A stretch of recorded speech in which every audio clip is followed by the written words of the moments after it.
Our story begins in Norway. A young lady sits on a boat on a lake with her brother. They communicate using sign language because the brother is deaf. Looking into the water, he asks if she thinks there is another person in people's reflections. Then he starts moving his arms in a certain way, prompting her to copy him. He opens his hand to reveal a locket which his sister looks at. He puts it around her neck. She is Lillian, who came there recently, yet she says she has to leave again. Someone named Kai will be leaving with her. 1 year later, we see a train traveling. Lillian sits in one of its cabins. Her companions are there with her. One of them talks into a recorder. He mentions the couple sitting beside him, Sonia and Harold. Their names are that of the Norwegian royal couple. He wants them to comment on it. All Harold says is that it feels great. As the opening credits continue, our view travels along the inside of a house. It is an interesting space, containing an upright piano. Our protagonist looks at her locket, which holds pictures of her and her brother. After the train ride, we hear that one of them hasn't seen someone else all year. The other one answers that he was at swimming competitions. Soon, we see it as Harold talking to a young man named Gabriel. The third man there is Bernhard, who is reading a book. He says it's research for his podcast. It will be an episode regarding Norwegian folklore that will cover wood nymphs and water spirits. When Gabriel asks him if he's trying to convince them the lake monster exists, Sonia expresses her dislike of them arguing over existential nonsense. She says she can't compete anymore because of her ruined Achilles tendon. She doesn't say what she competes in. Perhaps it's also in swimming. They then see Lillian walking on the train tracks by herself, making them wonder if she's okay. Gabriel says he convinced her to come with them. He also says it has been some time since she has had one of her episodes. Eventually, a car arrives from which another man comes out. Lillian comes to him to receive a hug. Gabriel informs the group that her brother, Bjorn, went for a walk in the woods but never came back. Despite weeks being spent searching for him, he was never found. Lillian does not talk about it. She, along with Bjorn, were orphans. The house was all they had, which she is now selling. So they are taking one last trip to a certain cabin. Shortly after, the group stands to meet the new arrival. The man brought a dog with him by the name of Toto, just like from The Wizard of Oz. He is Kai, meeting the others. He was the one they were waiting for, so they can get in his car to ride off.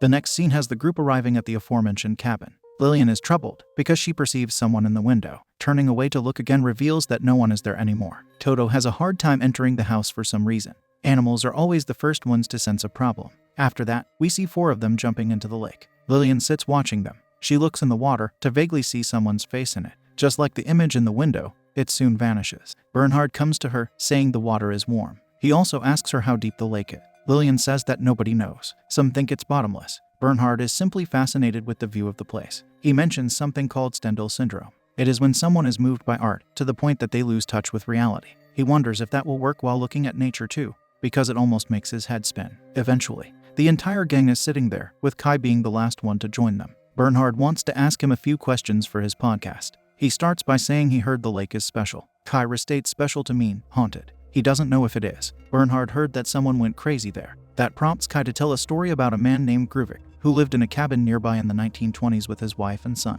He was a war veteran. Supposedly, he was captivated by the lake. At some point, he would just sit there watching it all day, never leaving. His wife got tired of him, which made her find a young lover in the woods. Once Gruvik found out about it, he ended his wife, along with her new partner. His final action was going to the middle of the lake to place himself into the water. As Kai is telling this story, Lillian perceives a black substance on Harold's chest. He has to do a quick motion to snap her out of it. Responding to Kai's story, Gabriel says it's interesting how such myths come about. He also says that when people didn't have medicine, it wasn't a good idea to keep sick children alive, so their parents just... There is also a myth that if one sank to the bottom of the lake, one would stay alive forever. At night, Kai uses a radio in the shed, saying this is the Warner cabin. He asks if anyone can hear him, yet there is no response. Lillian is there to tell him it has been a long time. After he gives her some keys, she says they aren't hers. They belong to Bjorn. Therefore, she gives them back. She asks if it was a mistake to come back there. Kai doesn't know. What he does know is that he waited 1 year to see her again. The man wants her to understand that it wasn't her fault for what happened to her brother. Then he finally gets an answer on the radio. Kai says he is just testing the equipment. Leaving the shed, Kai tells her there were some burglaries in the area not long ago. He has to leave, but he will return in 3 days. He tells Lillian he missed her before kissing the girl. In the next scene, Bernhard is sleeping on the couch. Something moves past him, causing him to wake up. As he sits, we see a silhouette of someone standing behind him with a hat. In a short time, this person disappears. Bernhard uses this waking time to get some water from the kitchen sink. While doing that, he hears something nearby. Upon seeing the front door open, he asks if anybody is there. He spends some time quietly looking around, until he spots Lillian standing creepily, facing the corner. Calling her name a few times shows him that she's not responsive.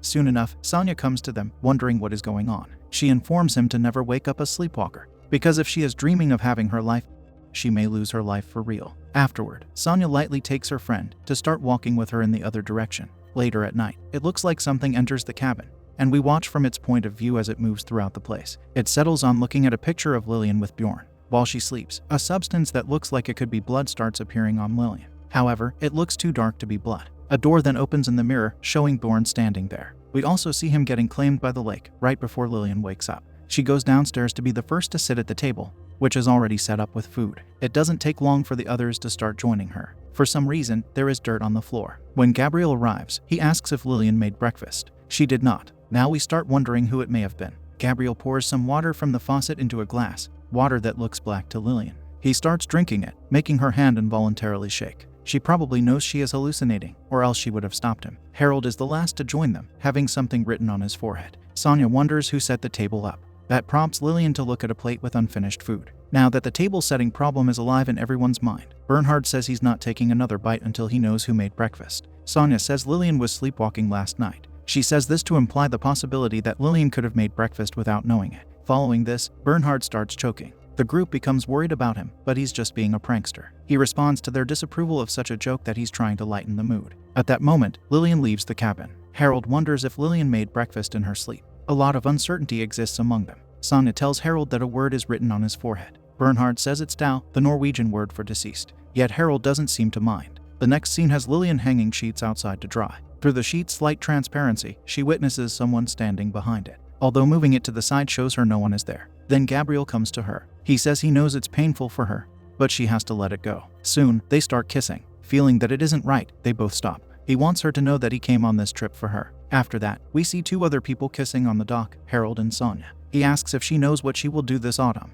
because she cannot compete as a swimmer anymore. Sonia does not know. They can talk about it if he can catch her. After saying this, she dives into the lake. Harold jumps in to swim toward her. Once he catches his girlfriend, they play in the water. He playfully tells her to stop doing something due to it tickling him. Sonia, however, is not doing anything. Suddenly, he gets pulled underwater. We do not see what drags him down. Sonia submerges herself for a few seconds to check on him, coming back up to yell for help. She then submerges again. In the next scene, she drags him back into the cabin. Bernhard comes to them to have the situation explained to him. As he is calling for an ambulance, Harold wakes up to vomit. The other two soon join them. Harold says he was dragged into the water. Gabriel is interested whether he saw what dragged him down there. Bernhard guesses it could have been a pike because they can grow to a respectable size. He even says he saw it happen to someone. At that point, Lillian sees the strange mark on Harold's chest again. Sonia offers a different explanation to contrast Bernhard's. She thinks her boyfriend got a cramp. It hurts very much, along with feeling like something is pulling you down. But it didn't feel like a cramp to Harold. Upon moving the rug out of the way due to the vomit, the gang reveals a trapdoor. Opening it, Bernhard is the brave man to descend first. Gabriel follows him. For his podcast, Bernhard talks into his recorder that they have located a basement in their cabin.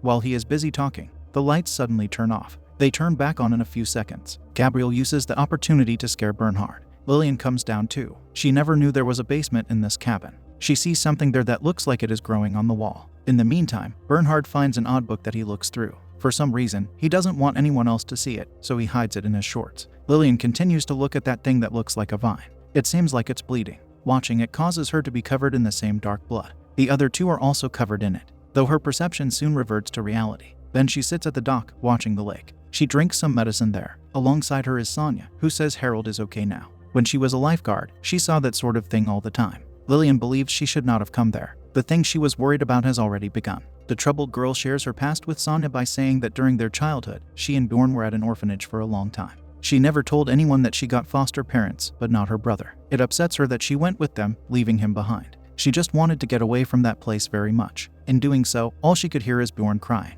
That is the reason she came back. Upon her return, he stopped talking. This caused her sleepwalking to come about. Since that day, she somewhat hated him. Now she blames herself for his being gone. All Sonia can do to respond is hug the poor girl. Later, Lillian sits alone, calling Kai. Yet we see his phone is not with him. At night, she starts sleepwalking again. Her condition brings her into the woods. Behind a tree, she gets surprised by seeing herself come out, covered in that black substance, whatever it is. It scares Lillian, making her run away in slow motion. She runs to the dock to fall into the lake, panicking in the water. The girl thankfully gets saved in time. Following this, she sits in the cabin. The rest of the gang is there, with Sonia telling Lillian that she doesn't know how to swim. Had no one been there to save her, she would have drowned. To prevent the possibility of such a tragedy taking place, Gabriel advises one of them to stay up at night to watch her. Bernhard volunteers to be the first one to do it. Harold leaves the group afterward. and notices that something is very wrong with his eye when he peers in the mirror. Lillian asks if he's okay. He thinks she sees his eye, but she does not. As Lillian sleeps, her cabinet slowly creaks open. A hand is there, opening it. Her sleeping in bed soon transforms into her sleeping on the dock. 2 big leaves are lying on her for an unknown reason. Eventually, she wakes up, startled by finding herself out there. Walking to the shed, she finds Toto there, tied up. After yelling his name, her friends come to her. Gabriel sees Toto in his unfortunate state. He says that someone just tied him up. The dog doesn't look hurt. Since Harold came last, Bernhard questions him about where he was. Hearing this upsets Harold. An argument ensues over it. While they have their disagreement, Gabriel thinks they should call the police. Shortly after, Lillian is petting Toto. All the group members start converging to the same room in the cabin. Because they all share the same problem, their phones are missing. Lillian gets the idea to use the radio. However, once they get to it, they see it has purposefully been destroyed by an axe. After this crisis settles in their minds, Bernhard asks if they can get out of there. Lillian informs him they are far from civilization, which means they can't just walk out. Gabriel seconds that, but he also thinks they should not panic. Harold is prompted to ask Lillian what she does during her sleepwalks. She wonders if he means to say she hurt her dog. Bernhard protects her by saying she has been on sleeping pills all night. Supposedly, she doesn't know about it and asks if that is true. She looks at Sonia, who says she wanted Lillian to sleep. Harold soon gets aggressive again. Perhaps having enough of his attitude, Lillian accuses him of causing all the trouble. Of course, he takes offense to that. Gabriel eventually extinguishes the arguments by saying someone is messing with them. Lillian supports his claim by saying that Kai told her about break-ins happening in the area. Gabriel thinks it's a good idea for them to search the cabin to make sure no one is hiding there. The next scene has several containers of salt in an area in the cabin. Supposedly, they are trying to catch ghosts like this. If the salt changes color, that means it has drawn something to it. Bernhard talks about how certain energies are scientifically studied. Such energies could be interpreted as ghosts by many people. He thinks Gruvik could be such an energy. While the group is together, Bernhard openly looks at the book he found in the basement. When Gabriel asks him about it, he says it's Bjorn's diary. For some reason, he's not trying to hide it anymore. Sonia is shocked that he didn't tell them about it. He says he thought he did. He then starts reading from it, how Bjorn sat at the dock to watch the lake all day. Bernhard says the handwriting, along with the language, changes very much towards the end. The last page is also missing. Afterward, he places his recorder down for them all to listen to the moment Kai spoke of the story about Gruvik. Inexplicable scary sounds start appearing during Kai's talk. This forces Gabriel to stop the recorder. He asks whether Bernhard is embarrassed to fall for someone's setup. Harold wonders if it could be one of them who is causing this mess. The group settles on having this problem sorted out tomorrow, because that is the day Kai returns. Following this, 3 of them decide to make light out of a heavy situation by partying. Bernhard even prances around the room with a blanket over him, pretending he's a ghost. Meanwhile, Lillian stands in the washroom and sees the black slime come out of the sink. The light also goes out, as she struggles to remove the slime from her hands. When the light returns, she sees it was another hallucination. After that, she gets into the bathtub. The wall, along with the floor, starts oozing the slime in her direction. The light turning off again causes her to search for the blanket on the floor, but it's not there, so she gets out without it. After the light returns, she goes downstairs, where the party has ceased. A picture hangs crookedly on the wall, which she corrects. Doing that makes her perceive the wall cracking. We should note that it is another hallucination. Then she walks back and sees Gabriel coming to her in an eerily silent way. He says she should not be scared to go to sleep. He also thinks this trip has been too much for her. Furthermore, he wants the girl to know he will always look after her. Once the group is asleep, Harold is alone downstairs, engaged in the watch to make sure Lillian does not injure herself during her sleepwalking. As he plays solitaire, we see something move behind him. He becomes worried when he hears a door creaking. There is clearly quite a problem with the lights going out in this cabin, because it happens again. We see the door to the basement getting opened somehow. Harold walks around in the dark with a lit match, asking if someone is out there. He wonders if it's Lillian. Soon, he spots the open trapdoor. It probably causes him to drop his match, in addition to the box of matches. While he struggles to light another match lying on the floor, we witness hands coming toward him from the basement. He lights the match, yet it does not matter. The hands grab him to pull Harold down. On the next day, he is being searched for in the woods. Gabriel and Bernhard talk about how Kai should have already returned. Our view switches to the girls, looking for Harold in another area. Sonia says he wouldn't leave her. Switching back, the guys locate Kai's car. Its unexpected presence there does not bode well for them. Sitting inside, the duo searches for the keys. Bernhard finds their cell phones, which are wet. Alongside the phones, he finds the car key. As Gabriel attempts to start the car, Bernhard notices small blood spots. Gabriel can't get the car to start. At that time, Bernhard sees a blood spot on Gabriel's sleeve. It creates a short-lived moment of unease between them due to Gabriel catching his gaze. Then Gabriel opens the hood to inform Bernhard that the wires either got snapped or cut. He wants Bernhard to hold the wires together to get the car operating, but since Bernhard is scared, he wants to leave. He gives the excuse that the girls are alone in the cabin. Switching back to them, They find someone lying near the water. Flipping him over reveals exactly what they feared, a lifeless Harold. Their emotions are fear mixed with sadness. Sonya tries pulling him. However, Lillian urges that they must run away. Upon returning to the cabin, they see the front door opening. This keeps their fear alive. Thankfully, it's only Bernhard who comes out to meet them. Inside, Sonya collects 2 knives to protect herself from whatever or whomever they are dealing with. Bernhard thinks it's unnecessary to do that. They try to comfort the crying girl who just lost her boyfriend. In that time of trouble, Bernhard delivers even more by informing them about how they located Kai's car in the woods. He tells them about the phones. He also says Gabriel behaved strangely, therefore he ran away from him. Lillian is anxious that they won't escape this place. Bernhard thinks Gabriel was playing them this entire time. He has a plan to get the car operating, while making sure Lillian will not sleepwalk. To keep her from engaging in the act, we see the girl being tied to the bed. In her restrained state, she gets a visit from Gabriel. He comes toward her, and she gets in a defensive position. Taking her hands in his, he starts untying the restraints. After asking her where the others are, she says they're in the living room. That lie isn't sold to him because he didn't see them there. So she changes her statement to the basement instead. Now that Lillian is free, they go to the living room. Lillian locks the door on him when he enters it first. This prompts him to ask what is going on with all of them. She replies that she knows what he did. She calls him sick, yet he says he loves her. We then see someone else walking behind him. In a few seconds, Lillian wonders why he fell silent. Calling his name does not give her a response. Soon enough, she opens the door, only to witness he isn't there. The irregularity that is there is the trapdoor being open. She tries to escape the cabin by using the door and the windows. To her dismay, all exits have been sealed, so she has no choice except to step into the basement. Entering it is the sole way to make progress. Since the light there doesn't work, the poor girl has to resort to walking in the darkness. She's lucky to find a working flashlight rather quickly. Walking in that environment all alone must be frightening for our heroine, though she keeps pushing forward in her search for anything that could help. We see someone walk behind her. There is a mirror there that shows us someone's presence, but Lillian doesn't see it. In another area of the basement, she is able to turn on the lights. Afterward, we witness someone opening the power panel to cut the wires. Unfortunately, this causes the newly acquired lights to go out. Whoever did it, however, can't take her flashlight away from her. Lillian comes to a bed, uncovering the blanket. It reveals that Gabriel had nothing to do with anything bad, because he's lying there in an injured state. Perhaps he's even lying there lifeless. This makes Lillian lock herself down there, out of fear. But that action does nothing to better her situation due to the perpetrator being right there with her. She turns around and drops her flashlight. The one there is Bjorn. At that point, we get a short sequence of events, starting from how Bjorn rose from the lake, showing us that it was he who was responsible for all the trouble the group of friends has experienced. He takes his sister's face in his hands, yet instead of hurting her, he hugs Lillian in a way that shows his resentment toward her. The next scene has her waking up in a boat, restrained, while Bjorn rows the boat. Kai is there with her. Calling out to Bjorn, Lillian grabs his attention. He comes to her, taking the locket around her neck in his hand. Once he returns to his area, Kai manages to give Lillian a Swiss Army knife. Bjorn is about to throw a bag full of rocks overboard. Lillian interferes with his plan by falling into the water. This forces the maniac to jump in after her. Underwater, she frees herself from the rope around her hands, followed by stabbing Bjorn in his shoulder. She tries to emerge to the surface, but her brother makes it hard for the girl. Therefore, she stabs him again. Taking the locket from her neck, he descends to the bottom, while she floats upwards. Lucky for her, Kai is there to help her onto the boat. He hugs Lillian, assuring her the chaos is now over. At another time, all the survivors occupy the dock. Lillian watches the lake intently. Doing that sparks a vital memory of her being with Bjorn on the boat. She tells him that it will always be her and him. He motions to her whether she wants to swim. Telling him she doesn't makes him upset.